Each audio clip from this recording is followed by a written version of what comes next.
નમસ્કાર વિદ્યાર્થી મિત્રો.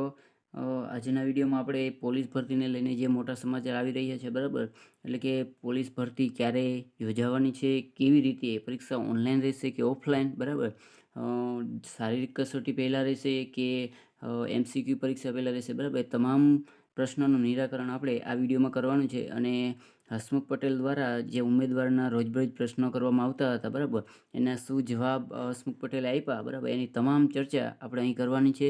અને ભરતીને લગતી તમામ માહિતી આપણે અહીં વ્યવસ્થિત સમજાવવાનો પ્રયત્ન કરવાના છે, બરાબર. એટલે વિડીયોમાં છેલ્લે સુધી બન્યા રહેજો. અને વિડીયોને લાઇક ના કરીએ તો લાઇક કરી દો. ચેનલ પર નવા હો તો ચેનલને સબસ્ક્રાઈબ પણ કરી દો. તો વિદ્યાર્થી મિત્રો, આજે ગુજરાત પોલીસ ભરતી બોર્ડ દ્વારા ઉમેદવારોના જેટલા પણ પ્રશ્ન હતા એ તમામ પ્રશ્નનું નિરાકરણ આજે આવ્યું છે, બરાબર. તો પ્રશ્નની થોડીક ચર્ચા કરીએ. સૌપ્રથમ પહેલો પ્રશ્ન જોઈએ તો અહીં આપેલું છે કે કયા કયા કેડરમાં ભરતી કરવાની છે, બરાબર, એટલે કે થવાની છે. તો આપણે બધાને ખબર જ છે કે બિન હથિયારી પોલીસ સબ ઇન્સ્પેક્ટર, પછી બિન હથિયારી પોલીસ કોન્સ્ટેબલ, બરાબર, આ તમામમાં કેટલી જગ્યા છે એ બધે તમામ માહિતી માટેનો આપણે એક વિડીયો પણ ઓલરેડી અપલોડ કરેલો છે, બરાબર, એ જોઈ લેજો. હવે ત્યારબાદ બીજો પ્રશ્ન જોઈએ તો મહિલાઓની અલગથી ભરતી થનાર છે. તો પોલીસ ભરતી બોર્ડ દ્વારા જણાવવામાં આવ્યું છે કે ના, એની ક્યારે પણ અલગથી થવાની નથી. ત્યારબાદ વાત કરીએ તો લોક સંરક્ષક ભરતી બોર્ડ દ્વારા કુલ કેટલી જગ્યા પર ભરતી થવાની છે, બરાબર. તો અહીં એનો જવાબ આપેલો છે કે 12,472 જેટલી જગ્યા પર ભરતી થવાની છે. અને વયમર્યાદાને લગતા પણ પ્રશ્ન પૂછવામાં આવ્યા હતા કે વયમર્યાદા કયા દિવસે ગણવાની રહેશે, બરાબર.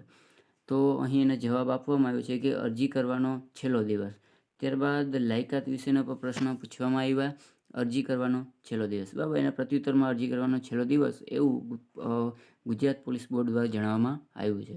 ત્યારબાદ અહીં કેટલાક સર્ટિફિકેટ અંગેના પણ પ્રશ્નો પૂછવામાં આવ્યા હતા અને એના હસમુખ પટેલ દ્વારા તમામ પ્રશ્નોના જવાબ આપવામાં આવ્યા છે.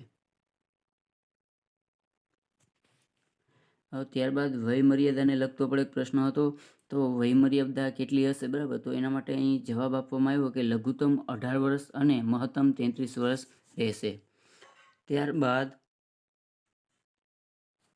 કઈ કઈ રમતોના વધારાના ગુણ મળે છે, બરાબર, એટલે કે કઈ કઈ રમતોમાં વધારાના ગુણ મળે છે, એવો પણ પ્રશ્ન એક ઉમેદવાર દ્વારા પૂછવામાં આવ્યો હતો.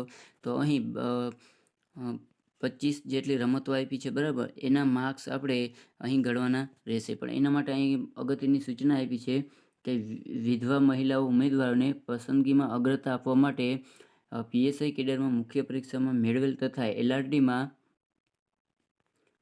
લેખિત પરીક્ષામાં મેળવેલ કુલ ગુણના 5% ઉમેરી આપવામાં આવશે, બરાબર. એવું કંઈક અહીં હસમુખ પટેલ દ્વારા જવાબ આપવામાં આવ્યો છે. ત્યારબાદ પ્રશ્નની વાત કરીએ તો મહિલાઓ કઈ કઈ જગ્યા માટે અરજી કરી શકશે, બરાબર. તો એના જવાબમાં પણ અહીં આપેલા છે. ત્યારબાદ વાત કરીએ તો શારીરિક અપંગ એટલે કે ખોડકાપણ માટેની કેટલી જગ્યા અનામત છે, બરાબર. તો અહીં જવાબ આપેલો છે કે આ પોલીસ વિભાગની ભરતી હોવાથી કોઈ જગ્યા અનામત રાખેલ નથી. ત્યારબાદ CC એટલે કે CCC કમ્પ્યુટરનું સર્ટિફિકેટ ન હોય તો અરજી કરી શકાય. તો એના પ્રત્યુત્તરમાં જવાબ આપ્યો છે કે હા, અરજી કરી શકાય છે, બરાબર. ત્યારબાદ SCBC માટે નોન ક્રિમિનલ સર્ટિફિકેટ રજૂ કરવાનું છે. તો એના જવાબમાં પણ આપેલું છે હા, એ સર્ટિફિકેટ ફરજિયાત રજૂ કરવાનું છે. ત્યારબાદ EWSનો પ્રશ્ન છે અને અરજી ક્યાં સુધી સ્વીકારાશે. તો એના માટે સરસ મજાનો જવાબ આપવામાં આવ્યો છે કે 30/4/2024 રાત્રિના 23:59 સુધી આ અરજી સ્વીકારવાની રહેશે. ત્યારબાદ અહીં એક ઉમેદવાર દ્વારા પ્રશ્ન એવો પણ પૂછવામાં આવ્યો છે કે ફી કેટલી ભરવાની રહેશે, બરાબર. તો અહીં આપેલું છે કે PSIમાં 100 અને LRDમાં પણ 100, બરાબર. અને બીજો પ્રશ્ન એવો હતો કે અરજી રૂબરૂ કે ફેક્સ દ્વારા કે પોસ્ટ દ્વારા ભરતી બોર્ડને મોકલી શકાશે.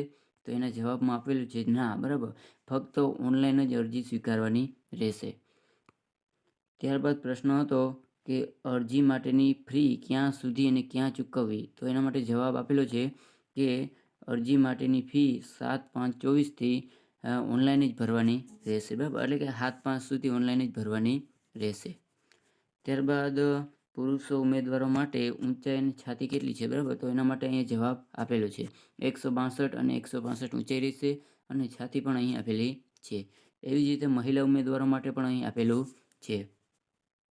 હવે શારીરિક ક્ષમતા કસોટી માં દોઢ ગુણના પ્રમાણ કેવી રીતે નક્કી કરેલ છે, બરાબર. તો એનો જવાબ આપેલો છે કે દોઢના ગુણ ગણવામાં આવશે નહીં, ફક્ત ઉત્તીર્ણ થવાનું રહેશે.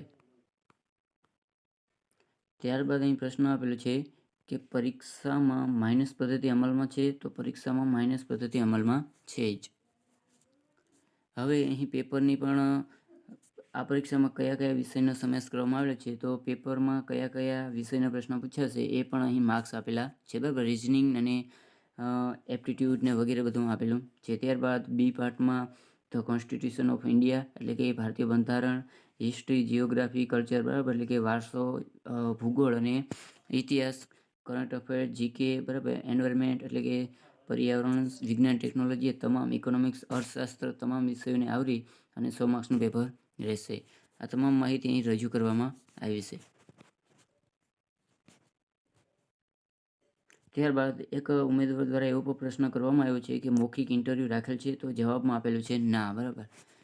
આગળનો પ્રશ્નની ચર્ચા કરીએ તો ગ્રાઉન્ડ અને પરીક્ષા કયા મહિનામાં યોજાશે, તારીખ જાહેર કરવી.